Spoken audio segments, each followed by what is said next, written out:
नमस्कार, मैं हूं करमवीर और आप देख रहे हैं फॉलो अप। आज देश के प्रसिद्ध वैज्ञानिक भारत रत्न पूर्व राष्ट्रपति एपीजे अब्दुल कलाम की पुण्यतिथि है। समस्त तरुण मित्र परिवार उन्हें विनम्र श्रद्धांजलि देता है।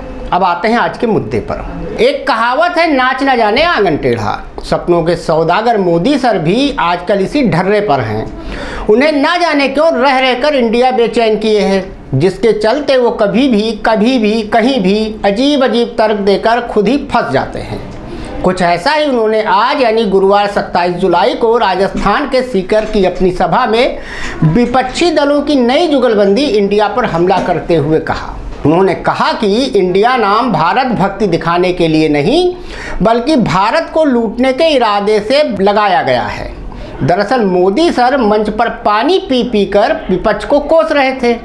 अब उन्हें कौन जाकर बताए कि हुजूर माए बाप, आपका make in India, Khelo India, new India, startup India, पढ़ेगा इंडिया, बढ़ेगा इंडिया भी तो कहीं किसी लूट का हिस्सा तो नहीं, जिसकी लूट से चंद अमीर और ज़्यादातर गरीब और गरीब होते जा रहे हैं। जिस 20,000 करोड़ रुपए का जिक्र संसद में राहुल गांधी कर रहे थे और मजबूरन आपको उन्हें संसद से गेट आउट कराने के लिए लंबा ताना बाना बुनना पड़ा। असल में हमारे इंडस वैली वाले इंडिया में अमेरिका के न्यूयॉर्क टाइम्स जैसा कोई अखबार नहीं है जो मोदी सर के दोस्त रहे डोनाल्ड ट्रंप के रोज के झूठ और नूरानी सपनों का जिक्र गिनती सहित लिखे। जी हाँ, मोदी सर के वही अजीत दोस्त ट्रंप साहब जो आजकल कोर्ट कचहरी के चक्कर काट रहे हैं और जिनको दोबारा जिताने के लिए विश्वगुरु ने अमेरिका में हाउडी मोदी वाला प्रोग्राम तथा गुजरात में नमस्ते ट्रंप वाला कोरोना कारनामा किया था।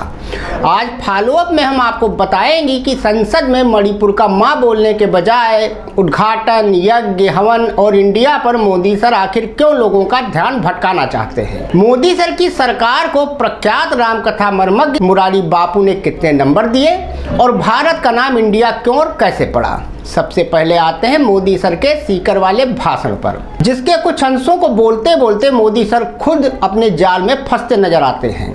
दरअसल मोदी सर ने गुरुवार को राजस्थान के सीकर में विभिन्न विकास परियोजनाओं का शिलान्यास और लोकार्पण किया। इसके बाद वो पूरी तरह चुनावी मोड में चले गए और राजस्थान में महिलाओं पर हो रहे अत्याचार का कैनवास बनाया, जिसमें मणिपुर की घटना का कोई रंग उन्होंने नहीं भरा। फिर मोदी सर अपने बेचैनी वाले मुद्दे पर आते हुए कहा कि कांग्रेस ने उसके सहयोगियों ने नाम बदलकर नया पैतरा चला है। पहले कोई कंपनी बदनाम हो जाए तो कंपनी वाले नया बोर्ड लगाकर लोगों को मूर्ख बनाकर अपना धंधा पानी चलाते हैं। कांग्रेस और उसकी जमात उन्हीं कंपनियों की नकल कर रही है।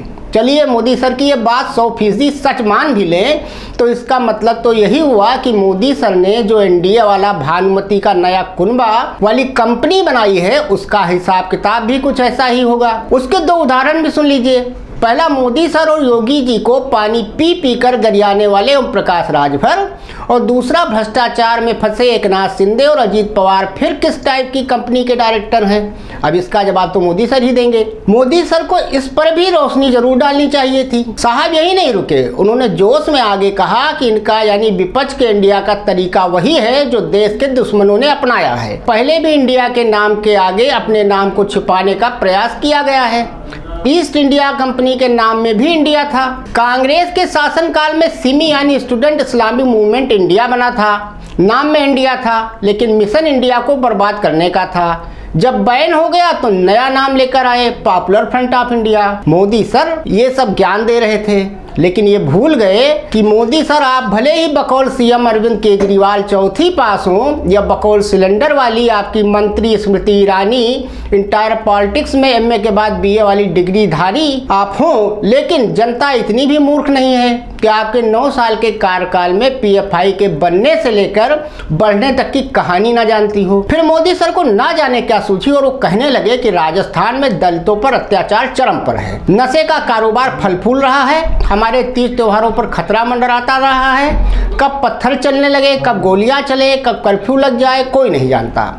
शर्म आती है मोदी सर आपके सियासी पैतरे पर। प्रभु आप हमेशा चुनावी मोड में और खरीदारी अपना सम्मान कराने में ही मगन रहते हैं कि कभी देश की जिम्मेदार प्रधानमंत्री भी होते हो आप मणिपुर हिंसा की जिम्मेदारी अपने निकम्मेपन के पाप को छुपाने के लिए दलितों का नाम, नशे का नाम और तीज त्योहार पर खतरे की बात करते हैं। पिछले 9 साल से सत्ता में क्या कोई और औरंगजेब बैठा है क्या, जिसकी वजह से खतरा मंडराने का डर आप जनता में बिठाकर हिंदू मुसलमान कराना चाहते हैं? मोदी सर, आप एनसीआरबी का डेटा निकाल कर देखिए, आपकी सरकार वाले राज्य सबसे ज्यादा नंबर के साथ आगे हैं, जिसका उदाहरण मणिपुर, मध्य प्रदेश भी है। कोई भी जिम्मेदार देश का प्रधानमंत्री इस तरह से अपनी ही जनता को डर का आतंक नहीं दिखाता। मोदी सर ने जाने अनजाने एक बात तो पते की कही दी। उन्होंने आज़ादी के अमृत काल में क्विट इंडिया का नारा देते हुए कहा, जैसे आज़ादी की लड़ाई में महात्मा गांधी ने अंग्रेजों के लिए क्विट इंडिया का नारा दिया था, वैसे ही समृद्ध भारत बनाने के लिए भ्रष्टाचार क्विट इंडिया, आतंकवाद क्विट इंडिया, परिवारवाद क्विट इंडिया जैसे नारे की जरूरत है। मतलब अब महात्मा गांधी भी बनना चाहते हैं अपने विश्वगुरु। रही बात इनके इन 3 जुमले वाले क्विट इंडिया की, तो जहां तक भ्रष्टाचार की बात है तो ज्यादातर तो अब इन्हीं की लॉन्ड्री में धुलकर पाक साफ हो रहे हैं। परिवारवाद के उदाहरण के तौर पर अमित शाह के साहबजादे जय शाह, अनुराग ठाकुर, पंकज सिंह, ये सब क्या हैं और क्यों कुर्सी से चिपके हैं, इस पर भी मोदी सर को थोड़ा प्रकाश डालना चाहिए था।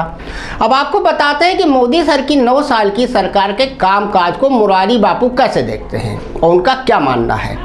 दरअसल एक न्यूज चैनल के साथ इंटरव्यू में मुरारी बापू से मोदी सरकार के रिपोर्ट कार्ड पर जब सवाल पूछा गया तो उन्होंने कहा, पहले मैं शिक्षक था, 100 में 35 पास मार्क्स होते थे, जिसको परीक्षा में 30 नंबर आते थे उससे 5 नंबर बढ़ाकर पास कर देता था। मोदी सरकार पर उन्होंने कहा कि मैंने जो आकलन किया है उसमें मैं 30 नंबर देता हूं, 5 अंक परमात्मा की कृपा से मिलकर पास। राम नाम को लेकर हो रही राजनीति पर उन्होंने कहा, कुछ लोगों ने राम को साधन बना लिया है, इसको कुछ समय के लिए साधन बनाकर अपना हित साधने के लिए इस्तेमाल न करें। उनका इशारा साफ तौर पर भाजपा पर ही था। अब चलते चलते आपको यह भी बताते जाएं कि इस इंडिया का जन्म कैसे हुआ और क्या क्या है इसके पीछे के रोचक तथ्य। ये पहली बार नहीं है जब इंडिया नाम पर इस तरह का बवाल हो रहा है। इससे पहले भी साल 2020 में तो सुप्रीम कोर्ट में एक याचिका भी दायर हुई थी।